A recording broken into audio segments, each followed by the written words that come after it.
রাজা বিক্রম, পথ তো এখনো অনেক বাকি। একটা গল্প শুনবে নাকি? বলো, শুনি। তবে শর্ত আছে।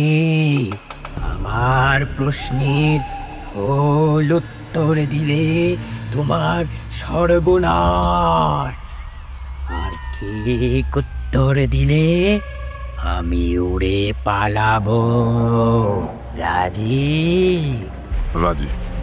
তাহলে শোনো রাজা, বাংলা নামে এক রাজ্য ছিল। সেখানে মানুষ সব উৎসব একসাথে করত।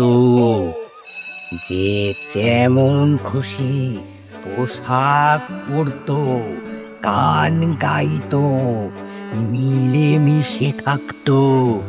আনন্দই ছিল তাদের শক্তি। কিন্তু তোর দিল্লিতে বসে এক অত্যাচারী শাসক সেই আনন্দ সহ্য করতে পারল না।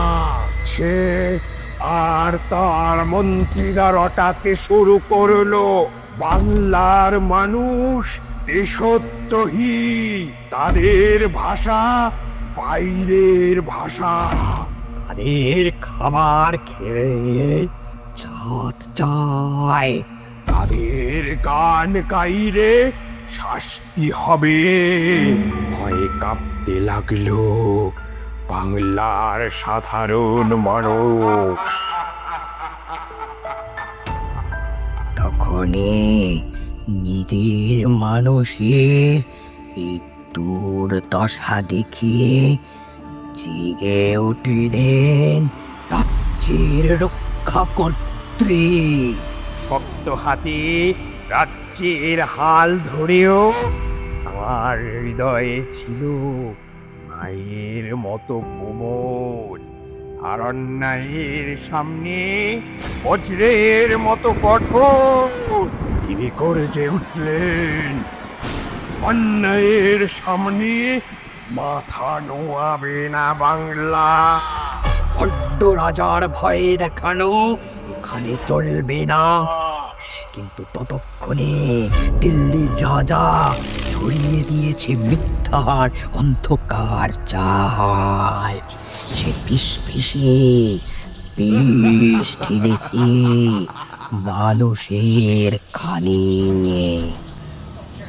বাংলার মানুষের মনে বিষ ঢেলে আলাদা করার চেষ্টা করেছে। একতার মাটিতে সন্দেহের বীজ বোনা শুরু হলো। প্রতিবেশীর দিকে তাকাতে লাগলো প্রশ্নের চোখে। এবার বলো রাজা, বাংলার মানুষের কি করা উচিত? সহজ কথা বেতাল, ভণ্ডামি আর বিভেদের রাজনীতিকে প্রত্যাখ্যান করা উচিত। কারণ লাঠি একা থাকলে ভেঙে যায়, একসাথে থাকলে ভাঙে না। তেমনি একবার বাংলা দখল করলে এই দিল্লির রাজা তো আগে তাদেরই মারবে, তাই না?